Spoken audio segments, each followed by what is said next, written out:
గౌరవ సభ్యులందరూ కూడా విలువైన అనుభవపూర్వకమైనటువంటి సలహాలు ఇచ్చిన అధ్యక్ష. ఈ సభలో ఆ చర్చలు వినే అవకాశం లేనప్పటికీ కూడా పెద్దలు మాట్లాడిన మాటలన్నీ కూడా చదువుకున్న అధ్యక్ష. మరి ముఖ్యంగా ఎల్ఓపి గారు వారు అనేక సంవత్సరాలుగా మంత్రిగా పనిచేసిన అనుభవం ఉంది కాబట్టి రాజకీయ అనుభవం కూడా చాలా పెద్దది కాబట్టి చాలా గొప్ప సూచనలు ఈ రాష్ట్రానికి ఒక పెద్ద మనిషిలాగా భావి తరాలకి ఆదర్శంగా ఉండాలి కాబట్టి మన నిర్ణయాలు భావి తరాలకి లాభం చేకూర్చేదిగా ఉండాలి కాబట్టి ఆ సూచనలు ఆ సలహాలను కూడా వారు చేసిన అధ్యక్ష. దాంట్లో అసెంబ్లీలో ఏ అంశాలైతే ప్రస్తావనకు వచ్చినాయో శాసన మండలిలో కూడా ఇంచుమించుగా అదే అంశాలు ప్రస్తావనకు రావడం జరిగింది అధ్యక్ష. ఈ లెక్కల్లోకి పోయే ముందు 16,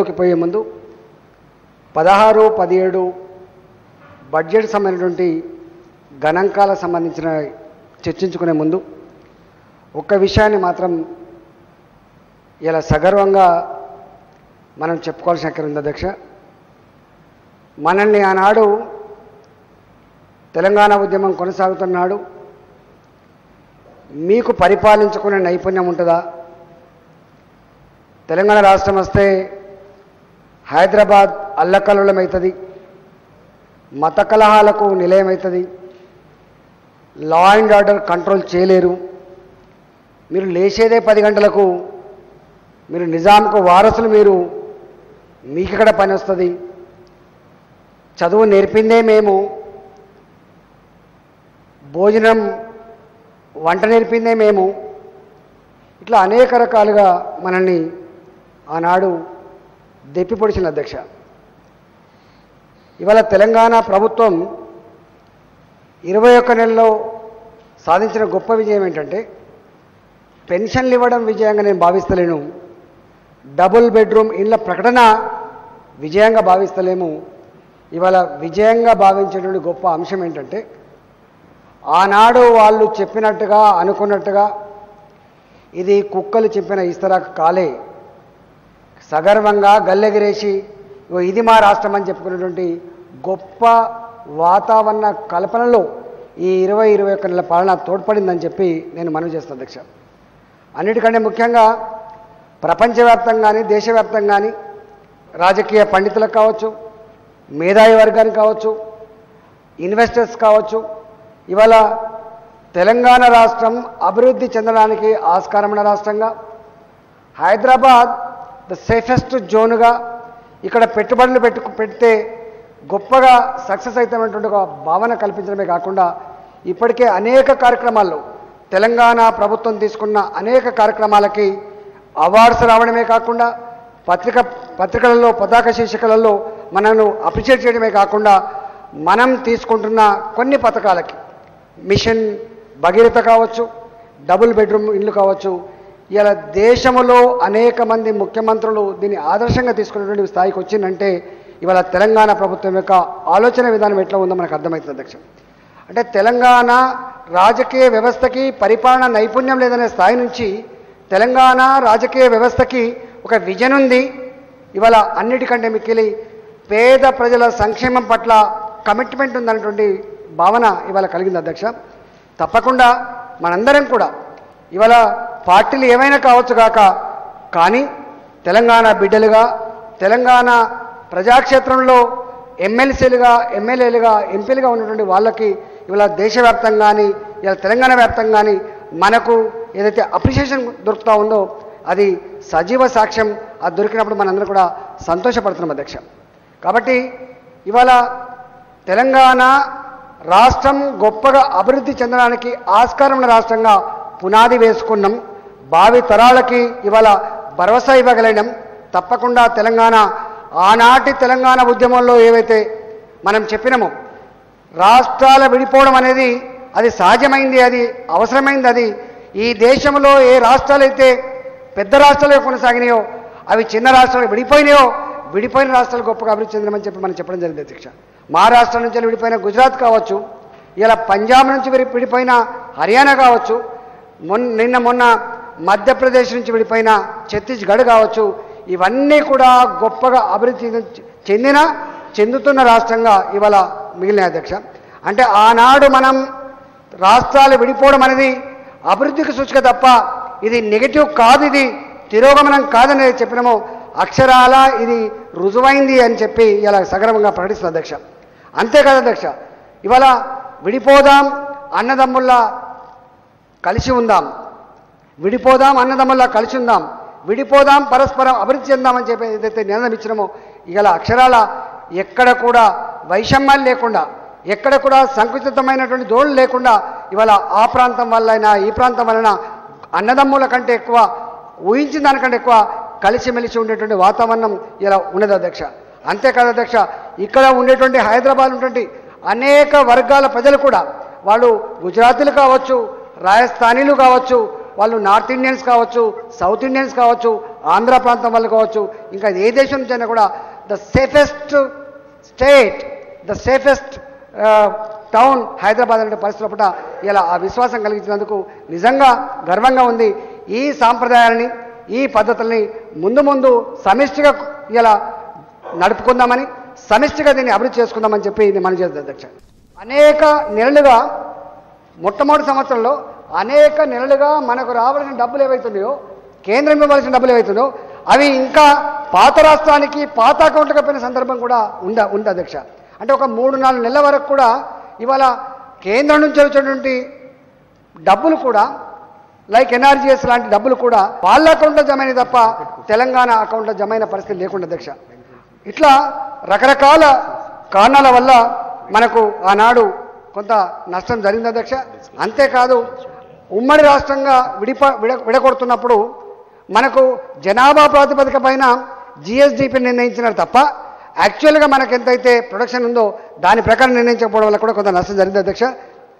యాక్చువల్గా మనకు జిఎస్డిపిలో ఆనాటి మన వాటా 49% ఉండాలి, కానీ జనాభా ప్రాతిపదిక పైన 42% నిర్ణయించడం వల్ల కూడా కొంత అప్పు తెచ్చుకునే వెసులుబాటు కూడా లేకపోయింది అధ్యక్ష.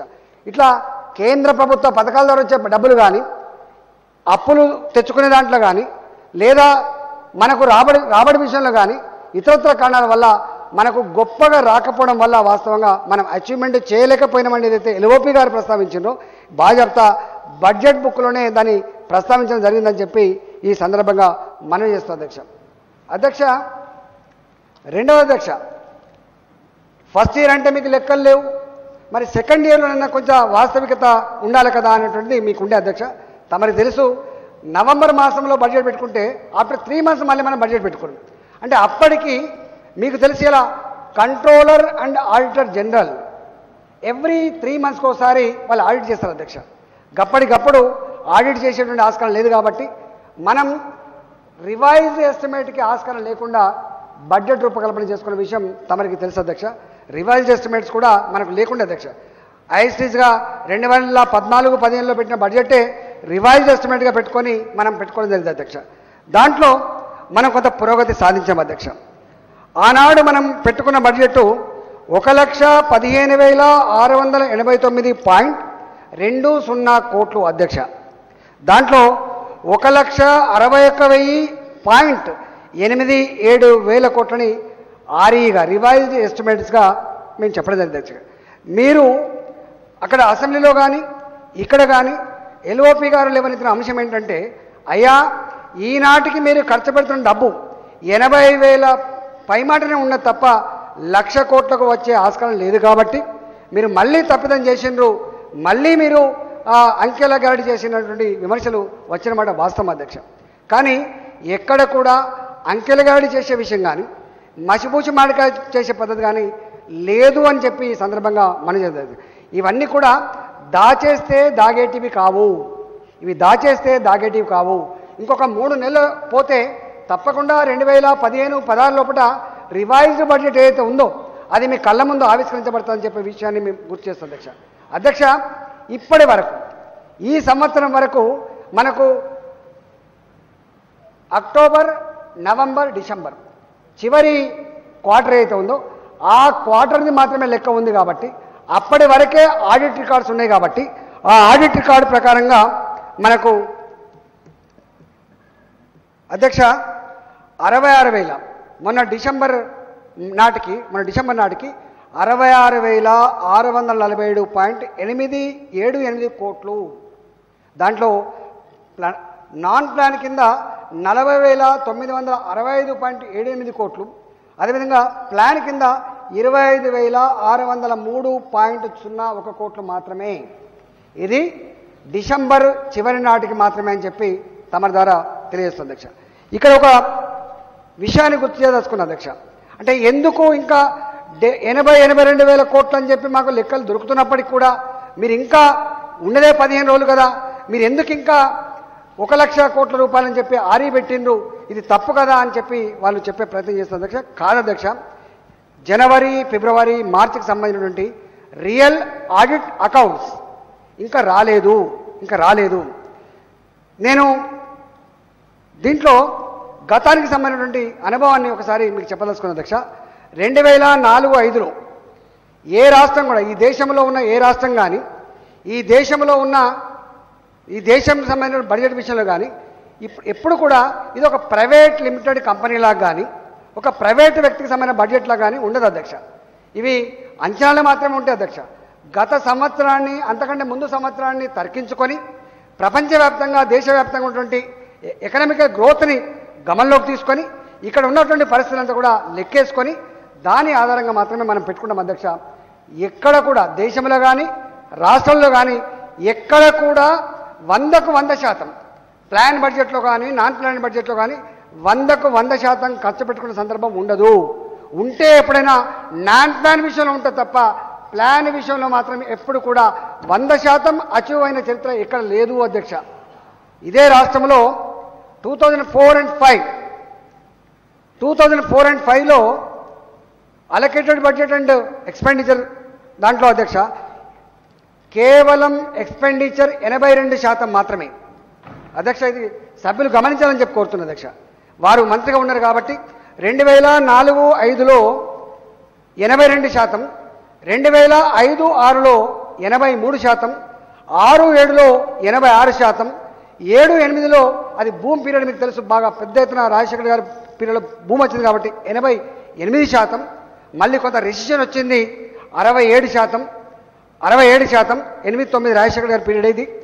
9-10లో 77%, 10-11లో 84%, 11-12లో 88%, 12-13లో 81%, 13-14 రాష్ట్రం తెచ్చుకున్న సందర్భంలో 71% మాత్రమే అధ్యక్ష. అంటే lowest period, lowest expenditure in 2008 and 2009 67% అధ్యక్ష, 67% అధ్యక్ష.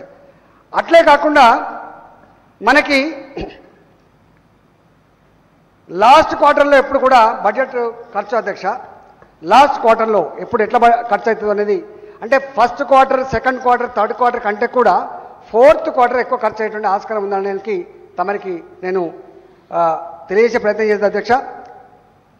2011-12లో last quarter expenditure is 35.92. 2012 and 13 last quarter expenditure is 37.13. 2013 and 14 34.2.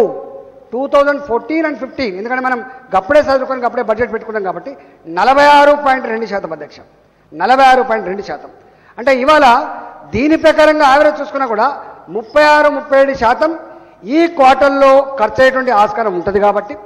రెండోది, మీరు మంత్రిగా పనిచేసారు, కాంట్రా ఇంట్రెస్ట్ ఉంటాయి అధ్యక్ష, తమకు తెలుసు, అవి యాడ్ చేసేటి, జమ చేసేటి, ఇవన్నీ కనుక కలుపుకుంటే 1,61.87 కోట్ల ఈ ఆర్ఈని అచీవ్ చేస్తామనేటువంటి విశ్వాసం ఉంది కాబట్టే ఆ విశ్వాసంతో ఇవన్నీ కూడా మీ ముందు ప్రవేశపెట్టడం జరిగింది.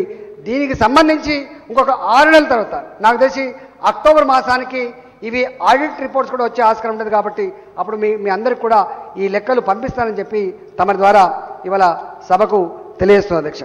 మరి 16-17 1,00,000 కోట్లు ఖర్చు పెట్టేటువంటి ఈ సంవత్సరంలో 1,15,000 కోట్లు మీరు ఇప్పుడే పెట్టుకున్నారు కదా, మీకు ట్రెండ్ ఏందో తెలుస్తుంది కదా, మరి ఎందుకు మళ్ళీ 1,30,000 కోట్లు పెట్టుకున్నది తమరి ఆర్గ్యుమెంట్ అధ్యక్ష. వాస్తవమే, ఎందుకంటే మీ అనుభవం, గతంలో ఉన్న గ్రోత్ రేట్స్, దాన్ని బట్టి మీరు చెప్పిన మాట వాస్తవమే అధ్యక్ష. కానీ తెలంగాణ రాష్ట్రం ఏర్పడక ముందు ఆచితూచి పెట్టుబడులు కానీ, బిజినెస్ కానీ, యాక్టివిటీ కానీ పెడదామని చెప్పి అనుకున్నమాట వాస్తవం అధ్యక్ష. 2014-15లో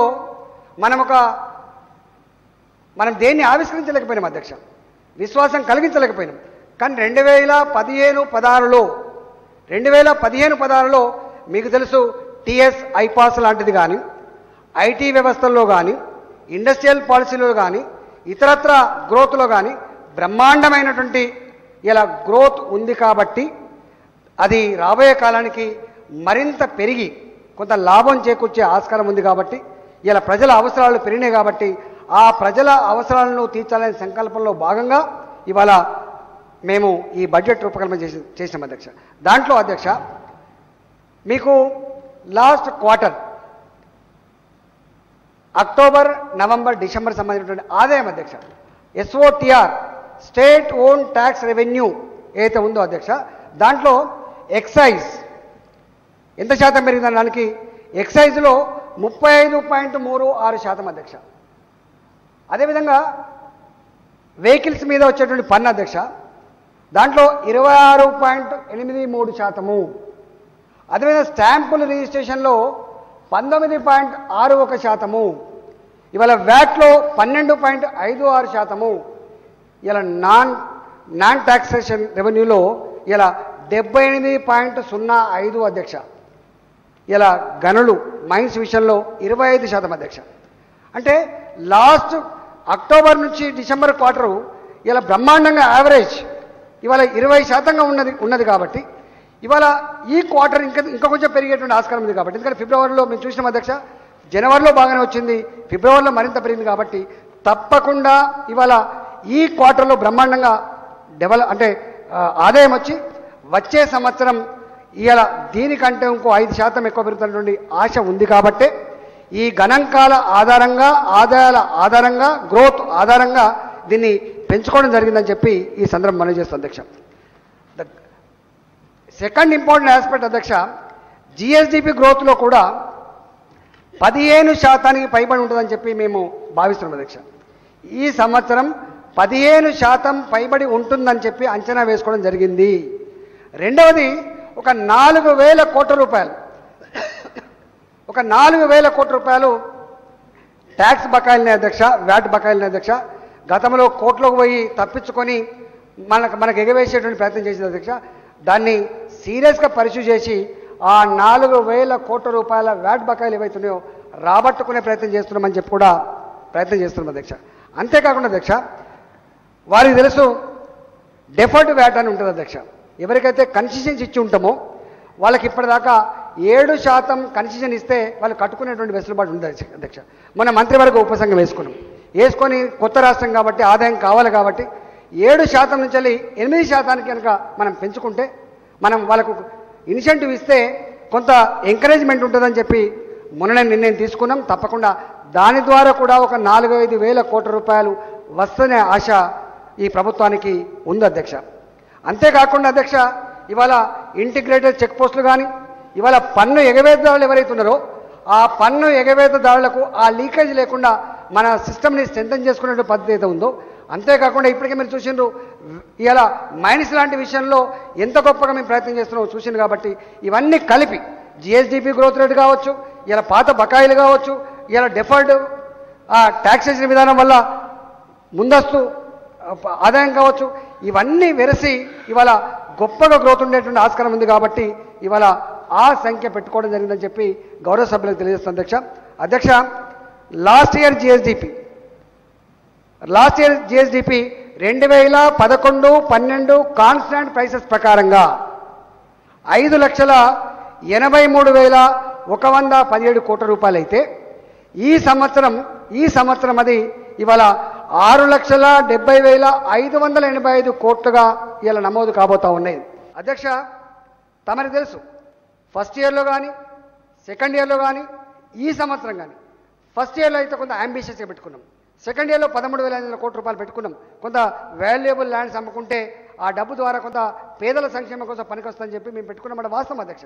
కానీ అనుకున్న ప్రకారంగా రాలే. మీకు తెలుసు ఇలా మొట్టమొదటిసారిగా ఈ రాష్ట్రంలో 1,25,000 మందికి గతంలో గుడిసెలేసుకున్న వాళ్ళు కావచ్చు, మురికి కాల్వలలో ఇలా రేకుల షెడ్లు వేసుకున్న వాళ్ళు కావచ్చు, వాళ్ళకు అందరికీ కూడా ఫ్రీగానే వాళ్ళకు మనం ఇళ్ళ జాగాల పట్టాలు ఇచ్చిన విషయం అందరు గౌరవ సభ్యులందరూ కూడా తెలుసు అధ్యక్ష. అట్లనే కొంతమందికి రెగ్యులేషన్ చేయడం ద్వారా కొంత ఆదాయం వచ్చినమాట వాస్తవం అధ్యక్ష.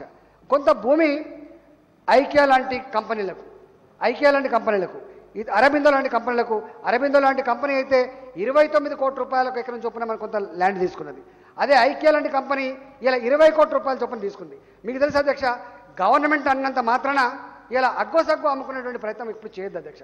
ప్రైవేట్లో మనం ఎట్లయితే ప్రయత్నం చేస్తామో గవర్నమెంట్ కూడా అట్లనే. కాబట్టి కొంత భూమి వస్తుంది, మంచి రేట్ వస్తుంది, మంచి రేట్ వచ్చినాక అమ్ముకునేటువంటి సంకల్పంతో ఇవాళ భూముల అమ్మకం కూడా వేగవంతం చేయలే. కానీ ఇప్పుడిప్పుడే కొంత పాజిటివ్ ఉంది కాబట్టి తప్పకుండా వాడి ద్వారా ఆదాయం వస్తున్నటువంటి విశ్వాసం ఉంది అధ్యక్ష.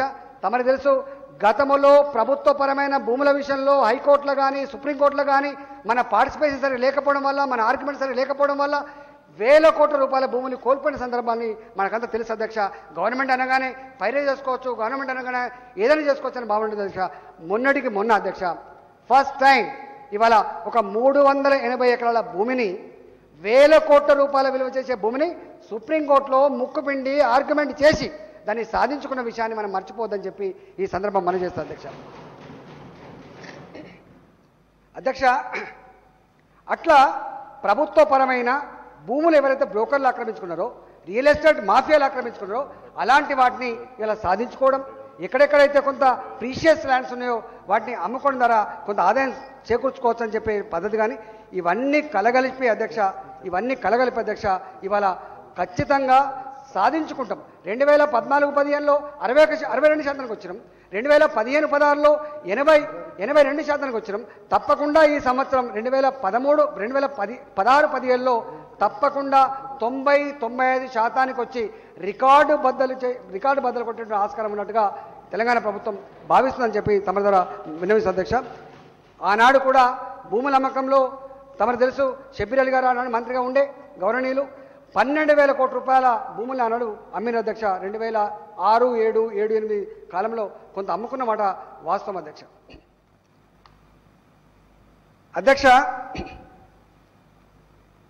రెండవ డ్రాబ్యాక్ అధ్యక్ష 2014 and 15 and 16 వరుస కరువులు అధ్యక్ష. నాకు తెలిసి మా చిన్నతనం నుంచి వెళ్ళి ఇంత భయంకరమైన కరువులు ఎప్పుడు చూడలే. కనీసం గ్రామీణ ప్రాంతాల్లో ఉత్తర తెలంగాణలో బోర్లలో బావులలో నీళ్లు ఉండేటువంటి ఆస్కారం ఉండే. కానీ ఎందుకో కానీ ఇంత డ్రాస్టిక్గా ఇవాళ గ్రౌండ్ వాటర్ పడిపోయింది. కాబట్టి మనకు తెలుసు 2.5% ఉన్నటువంటి అగ్రికల్చర్ గ్రోత్ ఇవాళ రెసిషన్ దీని కరువు వల్ల ఇవాళ అది తిరోగమనంలో ఉండి 0.8% పడిపోయింది అధ్యక్ష. ఇవాళ ఎల్నినో ప్రభావం అయిపోయిందని చెప్పేది అంటా ఉన్నారు శాస్త్రజ్ఞులు. వచ్చే సంవత్సరం మంచి వర్షాలు కనుక పడితే మీకు తెలిసి ఇలా వ్యవసాయ కాంట్రిబ్యూషన్ జిఎస్డిపికి 16% కావచ్చు, 17% కావచ్చు. కానీ ఆ 16%, 17% కాంట్రిబ్యూట్ చేసేటువంటి ప్రజల సంఖ్య ఇవాళ మీకు తెలుసు దాదాపు 2 కోట్ల పైచిలుకునేటువంటి ఆస్కారం ఉంది. కాబట్టి ఇలా మనం ఒప్పుకోకపోయినా ప్రజలందరూ కూడా 60-65% ప్రజానికం అంతా కూడా గ్రామాల్లో నివసిస్తారు. వాళ్ళందరికీ భూమి ఉన్నవాళ్ళు కావచ్చు, భూమి మీద ఆధారపడి బతికే వాళ్ళు కావచ్చు, వాళ్ళందరికీ వ్యవసాయం ఇంటర్లింక్ అయి ఉంటుంది. కాబట్టి వచ్చే సంవత్సరం మంచి వర్షాలు పడి కొంత అగ్రికల్చర్ గ్రోత్ పెరిగి ఇలా జిఎస్డిపి మరింత పెరిగి మనకు కొంత లాభం జరిగే ఆస్కారం ఉన్నట్టుగా మేము భావిస్తున్నాం అధ్యక్ష. సంక్షేమ విషయంలో మరి మీరు పెట్టిండ్రు అంకెలు సరే ఖర్చు కాలేదు. మీరేమో ప్రతి మాటలో, ప్రతి నిత్యం, ప్రతి సమీక్షలో గౌరవ ముఖ్యమంత్రి గారు మాది వెల్ఫేర్ స్టేట్ అని మీరు అంటున్నారు. మరి ఎందుకు ఆశించిన స్థాయిలో ప్రగతి లేదని చెప్పే ఆర్గ్యుమెంట్ అధ్యక్ష. కానీ అధ్యక్ష, తమరిని గమనించమని చెప్పి వేడుకుంటున్నా, పరిశీలించమని చెప్పి కోరుతున్నా. 2010-11 సంవత్సరంలో ఆంధ్రప్రదేశ్ రాష్ట్రంలో తెలంగాణ వాటా 2518 కోట్లు మాత్రమే అధ్యక్ష. 2011-12లో 3221 కోట్లు మాత్రమే. 12-13లో 4050 కోట్లు మాత్రమే. 13-14లో 4091 కోట్లు మాత్రమే. 14-15లో 10 నెలలకు గాను 4432 కోట్లు. ఇవాళ 15-16లో అధ్యక్ష రివైజ్డ్ ఎస్టిమేట్స్ ప్రకారంగా, సవరించిన అంచనాల ప్రకారంగా ఇవాళ 11,392 కోట్లు. 11,392 కోట్లు. ఈ సంవత్సరం బడ్జెట్ అంచనాలు 16,169 కోట్లు. 14-15 చూసినా, 13-14 చూసినా దాదాపుగా 300 రేట్లు ఎక్కువ ఖర్చు పెడుతున్న విషయాన్ని గౌరవ సభ్యులు గమనించాలని చెప్పి నేను కోరుతా ఉన్నాను అధ్యక్ష. అధ్యక్ష, ఈ లెక్కలన్నీ పక్కకు పెడతా అధ్యక్ష. ద సింపుల్ థింగ్, ఇవాళ మీకు తెలుసు, ఒకనాడు పెన్షన్ల మీద ఖర్చు పెట్టిన డబ్బెంత? జస్ట్ 800 crores per annum, 800 కోట్ల రూపాయలు మాత్రమే. ఇవాళ ఆ పెన్షన్ ఎంత పెరిగిందో అధ్యక్ష? 500 times. హ్యాండిక్యాప్డ్ మీద పెట్టిన పెన్షన్ ఎంత అధ్యక్ష? 300 times. ఇవాళ బీడీ కార్మికులకైతే ఆనాడు ఇవ్వలేదు, ఇవాళ అవి కూడా 1000 రూపాయల చొప్పున ఇస్తున్నాం అధ్యక్ష. అధ్యక్ష, ఆనాడు ఉమ్మడి ఆంధ్రప్రదేశ్ రాష్ట్రంలో, తెలంగాణలో ఇచ్చిన పెన్షన్ల సంఖ్య 28 lakhs ఓన్లీ. 28 lakhs only. ఇవాళ మనం ఇస్తున్నది 35,50,000 దాకా దాదాపు ఉన్నాయి అధ్యక్ష. దేర్ఫోర్ ఆనాడు మనం 800 కోట్ల రూపాయలు ఖర్చు పెడితే, ఇవాళ మనం సంక్షేమం మీద పేదల కోసం ఖర్చు పెడుతున్న డబ్బు 1 రూపాయి కూడా ఫిల్ఫరైజ్ కాకుండా పేదల కోసమే పోయే డబ్బు ఇలా దాదాపుగా 4,840 కోట్ల రూపాయలుగా అంచనా వేయడం జరిగింది. అది 5,000 కోట్లకు పోయిన ఆశ్చర్యం లేదని చెప్పి తమ ద్వారా సభ్యులకు, గౌరవ సభ్యులకు విన్నవిస్తుంది అధ్యక్ష. అధ్యక్ష, సంక్షేమంలో బియ్యం అధ్యక్ష, నేను మళ్ళీ చెప్తే కొంత విసుగెత్తి ఉంటుంది, నేను మీకు చెప్పాల్సిన అక్కర్లేదు.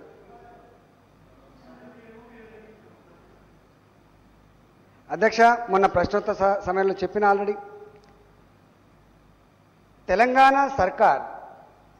తెలంగాణ ప్రభుత్వం డబ్బుల్ని కేంద్ర బిందువుగా చేసుకొని ఆలోచన చేయదు. తెలంగాణ సర్కార్ మనిషిని కేంద్ర బిందువుగా, మానవత్వాన్ని కేంద్ర బిందువుగా, సమస్యలను కేంద్ర బిందువుగా చూసి మాత్రమే ప్రణాళికలు రచించుకుంటుందనే విషయం మర్చిపోకండి. ఏ క్వాలిటేటివ్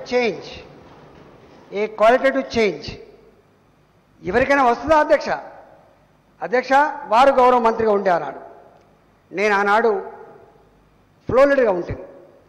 నేను అడిగిన, అయ్యా రాజశేఖర రెడ్డి గారు అన్నాడు ముఖ్యమంత్రి, అయ్యా మీకు మంచి పేరు వస్తుంది, మీరు అడిగిన వాళ్ళకల్లా హామీలు ఇస్తున్నట్టుగా మంచి పేరు వచ్చింది. ఇవాళ మీరు కూడా గత సర్కారు లాగా పోల్చుకునే ప్రయత్నం చేయకండి. గత సర్కారుకి ఈ సర్కారుకి ఆస్మాన్ జమీన్ పరకున్నట్టుగా ఉండాలి. ఆనాడు వాళ్ళు ముఖ్యమంత్రిగా చెప్పుకోలే, ఆనాడు వారు చెప్పుకున్నది CEO, చీఫ్ ఎగ్జిక్యూటివ్ ఆఫీసర్గా చెప్పుకున్నాడు. మీరు సీఎంగా ఉన్నారు. చీఫ్ ఎగ్జిక్యూటివ్ ఆఫీసర్ అంటే డబ్బుల కోణంలో, నౌకరి కోణంలో, లాభ నష్టాల కోణంలో పనిచేస్తారు. సీఎం అనేట ఆయన ఆ డబ్బుల కోణంలో పనిచేయడు. సీఎం అనే వ్యక్తికి, సీఎం అనేటువంటి సీటుకి కుటుంబంలో తండ్రి పాత్ర ఉంటుందని చెప్పి నేను ఆడ చెప్పిన. తండ్రి ఏం ఆలోచిస్తారు అధ్యక్ష? తండ్రి కుటుంబంలో చిన్నవాళ్ళు కనుక ఉంటే, కుటుంబంలో కొంత వెనుకబడ్డవాడు కనుక ఉంటే, తల్లి తండ్రి వాళ్ళ పక్షాన ఉంటారు. ఇవాళ కుటుంబాలు తెలియకపోవచ్చు అధ్యక్ష. ఇవాళ కుటుంబంలో ఒకటే కొడుకు, ఒకటే బిడ్డ ఉండొచ్చు కాక, కానీ ఆనాడు 10 మంది పిల్లలు ఉన్న కుటుంబంలో, 8 మంది కుటుంబంలో ఉన్న సందర్భంలో తల్లి తండ్రి ఎవరి పక్షాన ఉండేది? చిన్న కొడుకు పక్షాన ఉండేది అధ్యక్ష. మీరు ఎప్పుడైనా చూడండి, తల్లి తండ్రి ఎవరి దగ్గర ఉండేది? లాస్ట్కి చిన్న కొడుకు దగ్గర ఉంటారు.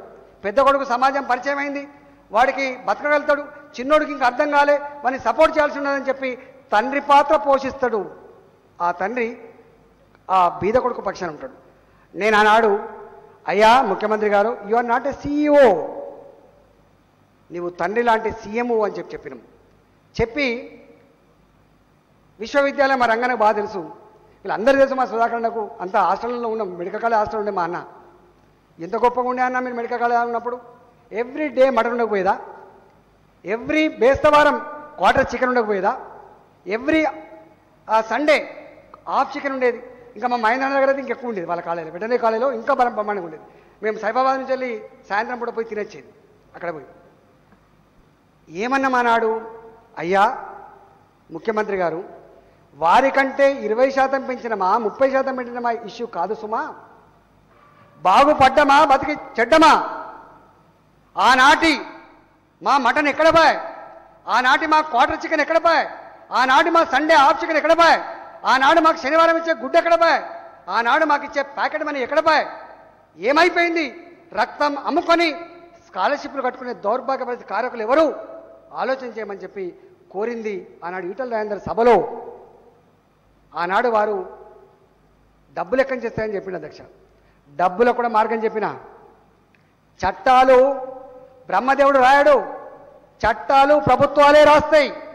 అవసరమైతే 100 సార్లు సవరించుకోవచ్చు అని చెప్పి ఆనాడే ముఖ్యమంత్రి చెప్పడమే కాదు, విద్యను వైద్యాన్ని నిర్లక్ష్యం చేసే ప్రభుత్వాలకు మనడ ఉన్నదని చెప్పి ఆనాడు చెప్పిన అధ్యక్ష. చెప్పి మార్గం కూడా చెప్పిన. ఆనాటి గాలి జనార్దన్ రెడ్డి గనుల గురించి పెద్ద ఎత్తున చర్చ జరుగుతుంది.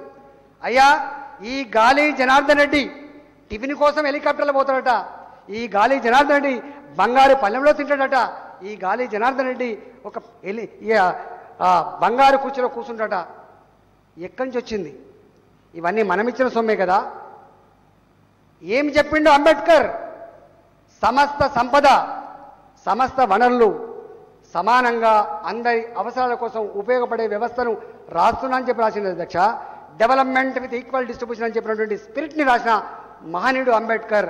దాని మీద ప్రమాణం చేసినటువంటి మనందరం కూడా ఎక్కడో దారి తప్పినాం కాబట్టి రక్తం అమ్ముకొని విశ్వవిద్యాలయంలో ఇలా భోజన ఖర్చులు కట్టుకునే దౌర్భాగ్య పరిస్థితి కారకులు ఎవరని చెప్పి ప్రశ్నించిన వాడిని కాబట్టి, ఇదే ఇందిరా పార్క్ దగ్గర 100 టెంట్ల కింద అనేక సమస్యల పట్ల వాళ్ళ గొంతులో గొంతుకైన వాళ్ళం కాబట్టి, ఆ సమస్యలు ప్రస్తావించిన వాళ్ళం కాబట్టి, ఎవరు కోరకుండానే ఎవరు ఉద్యమించకుండానే ఆ సమస్య పరిష్కారం చేయాలని చెప్పే సంకల్పంతో గౌరవ ముఖ్యమంత్రి గారు చెప్పగానే ఇవాళ సన్నబియ్యం అమలు చేసిన రాష్ట్రం ఈ దేశంలో తెలంగాణ రాష్ట్రమే అధ్యక్ష. నేను హాస్టల్ బిడ్డను, ఇక్కడ చాలామంది హాస్టల్ ఉండొచ్చు. తెల్ల పురుగులు ఏరేసుకొని, రాళ్ళు ఏరేసుకొని, ఆ రాళ్ల పువ్వ ఆ పురుగుల పువ్వ కూడా కటోరతో కొలిచిపెట్టినప్పుడు అది సరిపోకపోతే, మా ముఖాలలో ఇలా తేజం లేకపోతే, మా కళ్ళల్లో రక్త జీరలు లేకపోతే, మా పెదవులు పగిలినప్పుడు మేము పడ్డ నరకం మా బిడ్డలకు రావద్దు. ఏ సమాజం అయితే ఇవాళ అట్టడుగు వర్గాల కోసం ఆలోచిస్తుందో ఆ వర్గాల అప్లిప్మెంట్ కాకుండా, ఆ వర్గాలు బాగుపడకుండా ఈ సమాజం బాగుపడదని చెప్పి నమ్మిన వాళ్ళం కాబట్టి తెలంగాణ రాష్ట్రం కూడా బంగారు తెలంగాణ నిజంగానే రావాలంటే ఆ పిల్లల భవిష్యత్తు బాగుపడకపోతే ఈ రాష్ట్రం బాగుపడదని చెప్పి ఎన్ని వందల కోట్లనే పర్వాలని చెప్పి 700 కోట్ల రూపాయలు ఖర్చు పెట్టి 2 లక్షల మెట్రిక్ టన్నులు సేకరించి అలా సన్నబియ్యం అమలు చేస్తున్న రాష్ట్రం తెలంగాణలో మనమే కదా. ఏదో వైఎస్ఆర్సీపీ ఎమ్మెల్యేలని నీ పార్టీలో ఒక 4 చేర్చుకున్నంత మాత్రాన ఈరోజు వైఎస్ఆర్సీపీ బలహీన పడిపోతుంది అంటే అది నీ అమాయకత్వం. చంద్రబాబు నాయుడు, నువ్వు నిప్పు కాదు, నువ్వు రాజకీయాలకు పట్టిన తుప్పు.